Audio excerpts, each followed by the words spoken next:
Hey everyone, welcome back into On Isles Time. This is episode number 6. Brendan Yerkes, Cole Healy here with you again after a little bit of a break, a month off, slow off season, as per usual in the NHL. You don't hear anything from anyone except in New York Islanders world as the good times keep rolling with this off season. But it's been nice to be in a positive mindset, even with nothing really going on. And now we are in August and finally inching closer to the season. Yeah, it's been nice. There's really nothing to worry about. You're not dreading certain scenarios when the season starts. It's just everything's looking up, and it's a nice feeling to have something new. Right. So, yeah, we took a little break just because there wasn't much going on. Not that we wanted to, but, life is busy, obviously. And we're going to be consistent when the season starts. We know that. There's going to be a lot of things we're going to want to talk about, keeping up with games and stuff. But, right now, we're like, why force it, at this point in the off season?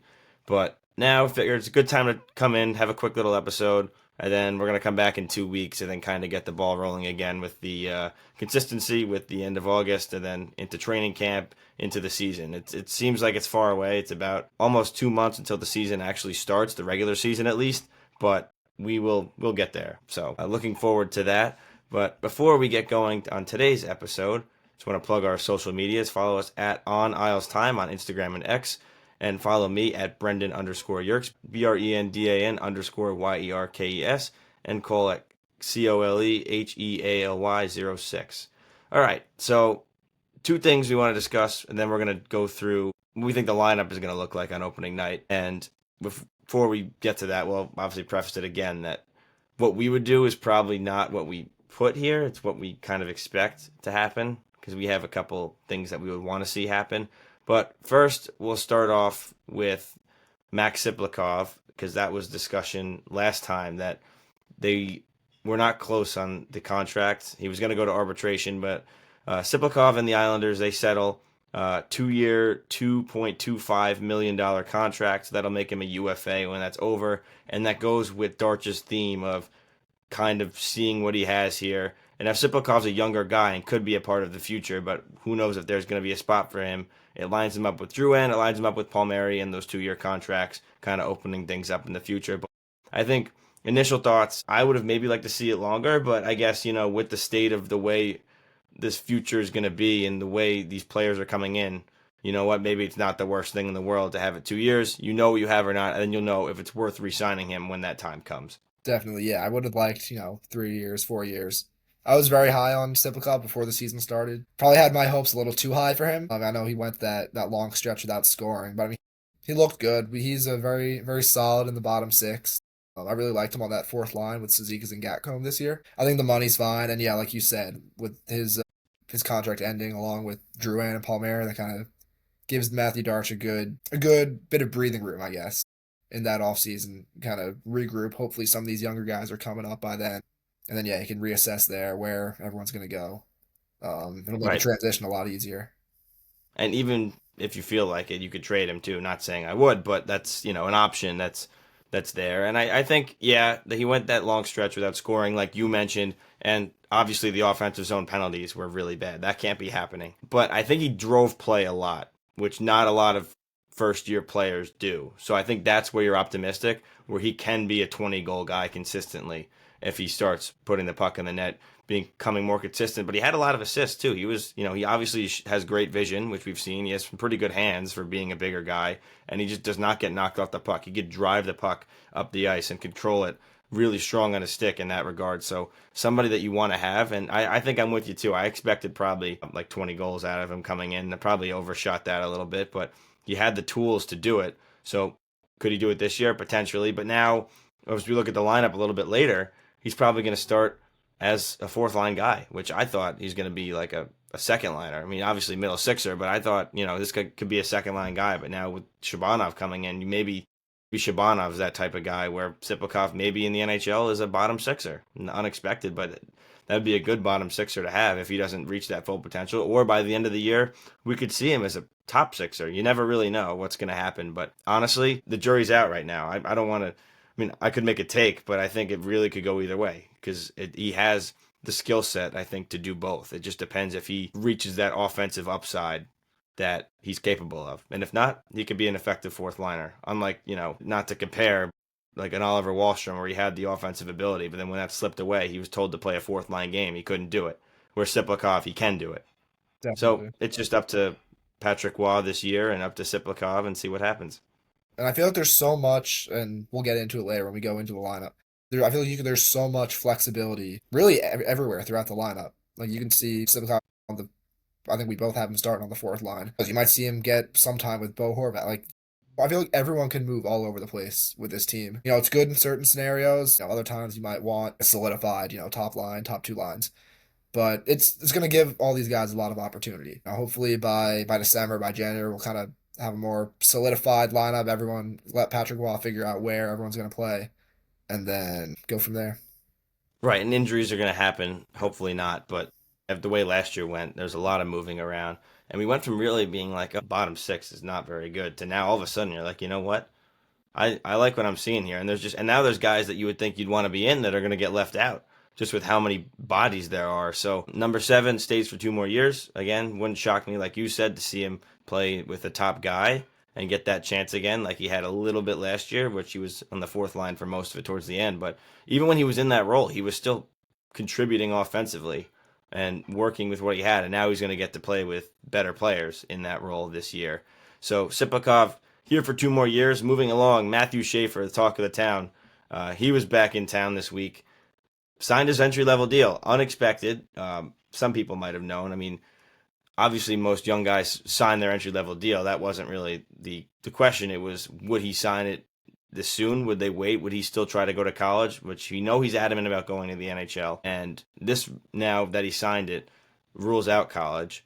And I'll say this: I was at the Met game on Monday when this happened, and I knew he was throwing up the first pitch, and that was going to be awesome. And then I'm there, sitting there, and they play the video over the screen saying earlier today he signed his contract. I'm like, oh, that's news to me.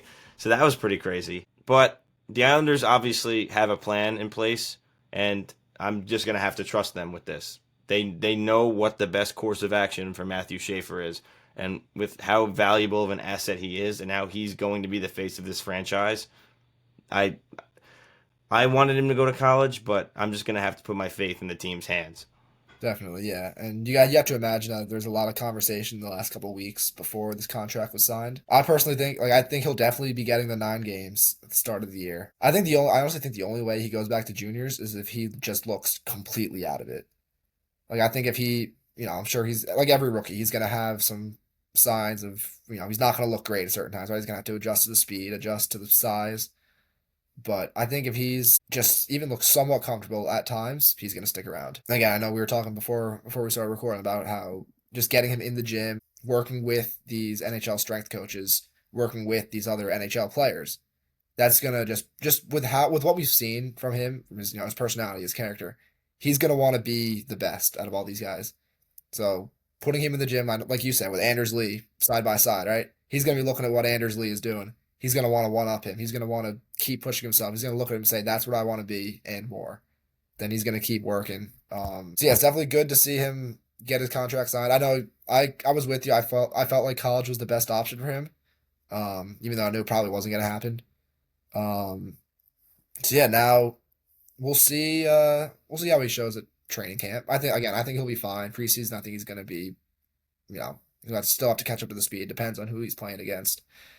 But that'll be a big, a big step, obviously, as it is with everyone. Um, but yeah, it'll be cool to see him. I want to see. I gotta try and fly up for opening night or for the home opener. It would be so great to see UBS just electric for this guy's first game. Well, the juice is going to be there. It's probably the most juice that's been in there. What would I say? The first playoff game at Yeah, UBS. Like probably. not even the last time they were in the playoffs. I mean, there was energy in the building, but I think everybody knew where that series was going at that point. Yes, But this will be one of the most anticipated games, and I think that people are excited to go. I think the casuals are being roped back in. But my concern with Schaefer isn't his skill, as I've said many times on the show, is it's the strength, it's the muscle. He's very lightweight, and just he missed a lot of time last year. I think I'd feel better about him going in right away if he played a lot more games. But again, got to trust the organization. There's no way they're just going to be like, oh, we're playing hockey. Like, he's going to be in the gym. He's going to be getting stronger. That's obviously part of it because that's what he's going to need to be successful. And he's still not even 18 yet, which is crazy. But he's got a lot on his shoulders. And again, if he went to juniors, wouldn't be the worst thing in the world. But I think the Islanders want their hands on him. And, you know, I think that a good idea would be obviously they're going to give him the 9 games and then make a decision. But then after that, they we'll see. I mean, I think it would be cool if he went to play for the World Juniors if he's playing well and I mean, if he's having an insane season, he's going to stay here, but if he's like playing okay and they're like, let's send him there and he can kind of like be the captain of that team and show off the leadership skills and maybe go and like have a really successful tournament and get his confidence up. I feel like that would be something good. And it happens sometimes, not always do NHL players get sent to the World Junior team, but again, we're gonna have to see where the Islanders are in early December when it gets to that point. But again, it's exciting. I mean, yesterday when he signed the contract, that video was awesome with all the kids there that lost a parent. Just again, the Islanders just batting 1,000 since this offseason started with everything, and I kind of getting everybody to become a fan and just support this kid and support this organization again. So really exciting to see. And again, he's such a good person, and he's ready. He's ready for the spotlight. He's in on the Mets. He's in on the Islanders. He threw his first pitch. It was pretty good, a little outside, Yeah, but it was not form's bad. a little off, but he's It's scary to do that, I yeah. would imagine. But And another note: the 10th game of the year is in Raleigh, so I guess I will be in attendance. So who knows? Maybe that'll be the indicator whether or not he's the still. 1 year of the ELC Yeah, I, burnt. I think he'll stay. I don't think they're gonna send him I back. yeah, I don't see them sending him back. I thought it was college or the NHL, which again, Erie's still an option. I'm sure they would love to have him back because he'd probably have a great season Yeah, there for them. But we'll see. I trust the Islanders. yeah. We'll see what they end up doing. It's really Darch. Wah obviously gets his hands on him, but I think it's just everybody else that they have around. I think I mentioned in the last episode, I saw on TikTok that he's probably living with the Seidenbergs. That's a good guy to stay with. You know, good mentor to have. I know Johnny Boychuk was at Dev Camp. Be around him. And there's just a lot of vet defensemen on the team that could be really effective in different ways. They all play different styles. Like Romanov has been now, one of the younger ones. He's kind of can move the puck. He's physical, where there's, Pellick and Pullock are more stay at home. Pullock has the booming shot, and Mayfield is kind of like a scrappy guy who could rush the puck up as well. Physical. You have all of that. And then Tony D'Angelo, the power play quarterback, really good hands, good shot, more offensive minded. So you have all of that mixed in, and I think it's a good room for him to kind of grow and step in and maybe get looks playing with different guys depending on matchups and how the season's going. But Matthew Schaefer will certainly be talking about him a lot this year and hopefully for many years to come. But signed as ELC, he will be starting the season with the New York Islanders this year, and that's all we know for now. I think until we get to training camp and hear more and more. And number 48 has been confirmed. Yes, we saw that too. Well, I saw the swap with Nimmo. We're like, oh, I guess he's wearing 48 because we didn't see that before. So I'm sure there'll be many people buying their Matthew Schaefer jerseys in the next couple weeks. Oh, we definitely will at some point, but they've already been starting to be purchased, which is good to see. Yes. Definitely want to see that. All right, let's move on. So we're gonna do some lineups here. What we think the lineups are gonna look like opening night, and I think we're gonna have a lot of similarities here, just based on how the team is currently built, the amount of players they have, and what Darch and Co have said. So I guess we'll just start with the first line. I think we're gonna have the same first line here. It's gonna be Drouin on the left, Horvat at center, and you have Palmieri on the right. I had Holmstrom on the right. I was going back and forth on that when I was making this. That's yeah, me too. I think Holmstrom is gonna get looks. I think they were going to move these lines around a lot just because of the flexibility that they have now and just with the unknowns. Like Duclair could step up and back to being probably not a first line guy, but maybe a second line guy. We just talked about Siplikov. Who knows what he's going to do? Shabanov's going to start probably in the bottom six. Could he rise up? But this was probably one of the tougher ones I had was the Palmieri Holmstrom dynamic. But I feel like I remember Palmieri not playing particularly well on the same line as Anders Lee. I feel Yeah. like that's just like in my mind from a previous time. But I think Holmstrom would be a good fit on that line, like you have the top line. because they said Drouin's going to play with Horvat, and we know Horvat and Barzell are going to be separated, Right.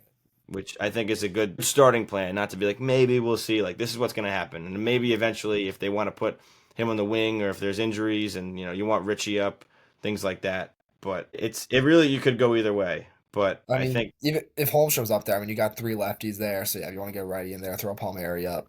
Um, yeah, I could see him going either way. I liked a lot. I really liked what I saw from Holmstrom this year. He's got a great shot.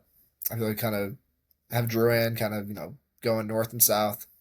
Um, Horvat's going to be in there. He can fly too. I feel like no one really talks about his speed. He can take it up well. And then yeah, you have him and Horvat and Holmstrom being two really good finishers there.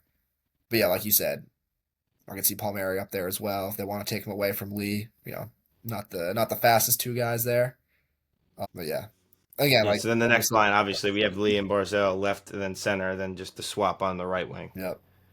Because I think Barzell and Lee have had good chemistry in the past, although speed two different skating styles. But then again, Lee was much faster last year, so I feel like that dynamic would work a little bit better than it has. Right. Like there's been moments where it's worked and then moments where it hasn't. But now I think if you add a guy like Holmstrom to that, more speed, I think that could help. And putting him with a playmaker and Holmstrom now getting that scoring ability. But either way, even if Palmieri's on that second line, I still like how that goes. But either way, I mean, we know that's going to be the starting top six. Definitely. I would assume. Yeah. But Barzell, I'm really excited for him this year. I think, he's motivated, frustrated with all the injuries he's been dealing with. But I love Holmstrom too, as you just alluded to. Just he has had a really good season. I think he's going to take that next step. But you know, what line will be on? It's unknown. All right, line three. Maybe it gets interesting, but I feel like it's going to be the same. You got Duclair on the left, Yep. Pajot you have in center, I assume, because he's Yes. still here. And then Shabanov is getting that spot on the right wing just Yep. to see what he has. Yeah. And I know, Shibata was probably told he'll get opportunities in the top six. I know he said opportunity is a big reason why he or I guess I don't know if he actually spoke, but I know that was the expectation or the assumption is that it was because of opportunity, like it was with Siplikov last year. So I'm sure he will get chances in the top six. I'm sure he'll play with Barzal at some point. But I mean, you look at that line. That's not a bad in terms of that's a good scoring third line right there. It's a good third line, and you can get his feet wet a little bit on the third line. But Yeah, what if he comes in camp and just lights it up? Maybe you put him, move him up. I mean, think about Barzell and Shabanov together. yeah, that would It be just electric. it's a little tough right now because just they signed so many players that people are going to get shut out. And then that leaves the fourth line, which I think is going to be Heineman, Tzika, Siplikov, right? Which the frustrating part there is you look at who's out. Like Mark Gatcomb was awesome last year. Now he's not going to be an everyday guy. Yeah, He's going to be the first man out. McLean, I think, was fizzling out towards the end. He's also going to be out. But then Pierre Engvall, there's nowhere in this lineup for him yeah, because I think to fill that bottom six role, it's going to be Gatcomb. And I like Engvall more than most people. Like I get the frustrations. I'm not going to sit here and act like he's this great player. Like I think he's shot like what he is, and I think Wah was kind of bringing it out of him a yeah. little bit. Yeah, but that After all the like frustration and the March and media is just so funny. March and But April, he looked really good. yeah, and I that's I like was a witness to encouraging, the 2 goal game in Raleigh on April or no March 30th. Like right? he looked good. Like he Well, here's what what he I think's can going to do. happen. I think a trade needs to happen. Yeah, I know injuries happen, but are you going to leave three NHL like all right, McLean? We'll say he's NHL quality, borderline like extra guy, fourth liner, fine. Gatcomb, small sample size, but he definitely deserves that shot again to be that fourth liner. Nothing more. You kind of know what he's going to be, and yeah, Engvall especially. And I was hoping Richie would get that three center spot because I thought Pajot would be out the door, but maybe they wanted to have him, kind of sit in the AHL and develop a little bit more ahead of that. But there's nowhere to go, and you don't want to say injuries are going to happen because you could expect it. You don't want it to happen. right. Like you want people to get opportunities, but you don't want that to be the reason. But I don't know where these guys are going to get in. But I think overall, you look at that, that's a very, very strong lineup, especially with what we've had kind of with some weak spots. I think it's not superstar level, but there's a lot of quality. There's not really many holes in that lineup. Right. Yeah, it's just solid from top to bottom. Again, like I said earlier, you'd like to see a more like a first line where that be you look at that and you're like, okay, that's definitely the first line. It's a little tough to say because depending on who's playing better between, Horvat's wingers or Barzell's wingers. Either one of those could be the first line. But it really all comes down to fit. I'm not worried about who's designated as the first line. It's just if the guys are playing well together, you want to keep them together, keep it rolling for as long as you can, and then the kind of things go stale, just switch it up, bring back a spark to switch things up. And you could trust who's on the ice at all times. You Yeah. could roll all four lines, feel confident in that. You have five lines, which is funny Yeah. enough, just looking at it. But it also encourages competition because say somebody in that lineup that we put there isn't cutting it, you might get sad a game, Yeah. and then somebody could step up, and then what are you going to do? Right. That's why it's so tough. And it's just like I want to see a guy like Gatcomb in the lineup, but where is he going to go? Yeah. It says yes. So So that's it's why so good maybe they having try to that swing a trade that competition and there, just just yeah. within the forward group. Because then, like, if Richie, you want to bring him up at some point, if everybody's healthy, he's not going to get that shot. Yeah. I think my theory is just Pajot is going to probably go with a deadline unless they're like really in it, which I think they will be in it. Just what do they want to do? Do they want to sell and like still compete and kind of move towards the future? Right. Because I don't think you want to lose Pajot for nothing. I mean, maybe you bring him back, but then you're really blocking Richie from getting a shot. You don't want to put him on the fourth line. Yeah. Replace Zizekas. Then it's tough. So the good forward core overall. Looking at the D, I think we're in the same spot here. Romanov and D'Angelo are going to be the first pair. Yeah. Which D'Angelo being the right D1 is pretty crazy after the way things have gone. Yeah. With Noah Dobson out the door. Pelech and Pollock are back together. And then it's going to be Schaefer and Mayfield. That's how it's going to start out. Now it's going to scare some people. I don't hate that as much as I feel like I should. I feel like a lot of people are hard on Mayfield, and like I don't You know know how I feel about Mayfield. It's hard on him as much as other people, but there's definitely moments where it's very frustrating to watch him. But I feel like he's like the way he plays is perfect to pair up with Schaefer, especially in his rookie year. He can cover Schaefer, Yeah. if Schaefer makes a mistake. Yep. He's just like solid, and you know how I feel about Mayfield, and I've made that very clear that he's underrated. He led the team in plus minus last year, which I know plus minus is a flawed stat, but in a team that was minus 36 on the goal differential, when he's plus 18, that's got to mean something. Right. I mean, it's not the end all be all, but I don't hate it. And then Boquist is probably a 7. I was hoping they could move one of the P&P. I've said many times, but it's just not likely. Maybe at the deadline, if somebody wants D, like a veteran D man, you could try and retain some salary or something. But I wanted to see George in there. I think if somebody gets hurt, he could slide in. But there's just so many left-handed D men now that I don't really know what you're gonna do. Right. Because now you drafted Aitchison too. You expect him in 2 years. Like who's not gonna be in there? But Schaefer, maybe he rises to a top 4 D man at some point this year. But I think you're gonna start him on the third pair and not ask for too much out of him. Yeah. And yeah, it'll be good. Again, he's playing against other teams.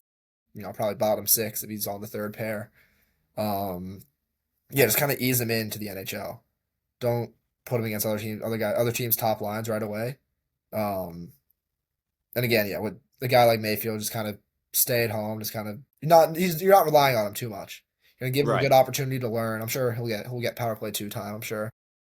And even if they have Boquist up, it could be like we've talked about, where Schaefer doesn't play every game and he watches some, or he lifts, and you get Boquist in here and there, maybe some back-to-backs, just to not, because also he didn't play a lot last year due to the injuries, and most of these kids aren't used to playing that many games in a season anyways, and just the rigorous travel and stuff with the NHL.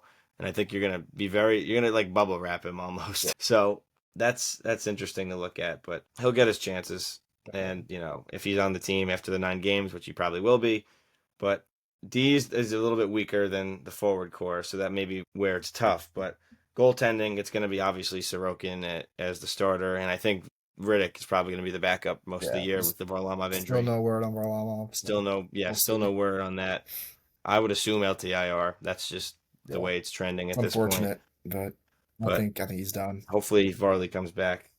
But, I mean, I guess we have some pretty similar lineups. I think it's pretty consistent with what we've seen out there and just what the expectation is. Again, if we were in charge, maybe some people would have been shipped out the door, not just as like we want to get rid of you, just to open up spots for a guy like Richie. But again, now with Bridgeport expected to be better and better coaching, maybe it's not the worst thing for him to go down there and play some pro games and kind of do well. And when have we seen a guy do well down there? Right. It would be nice to see and then have him come up ready, firing, Yeah. So it's a possibility, but that's just a look at the lineup. I know we were going to kind of compare. It's more of a I guess just analysis of what the lineup's going to probably be with Yeah. a few differences of what we think is going to happen. But it's pretty straightforward. But I think that's all we got for today. It's early August, not too much going on in the NHL world and the Islanders world. I think now that Schaefer signed, that pretty much finishes the entire offseason up with just free agency draft. Everything has been an absolute home run for the Islanders. No complaints whatsoever, which has not been said in a long time. But I think now we're going to just get excited as we get closer and closer to hockey season starting up again and a new era for the Islanders. And that's what we want to see. So, quick episode here, but just to get back and, put out some more content before we get rolling again. And I will just add one more thing. Speaking of this new era, this complete 180 from past couple years, we got Barzell going on Frankie Borelli's podcast. What was it, last week, Yes. 2 weeks ago?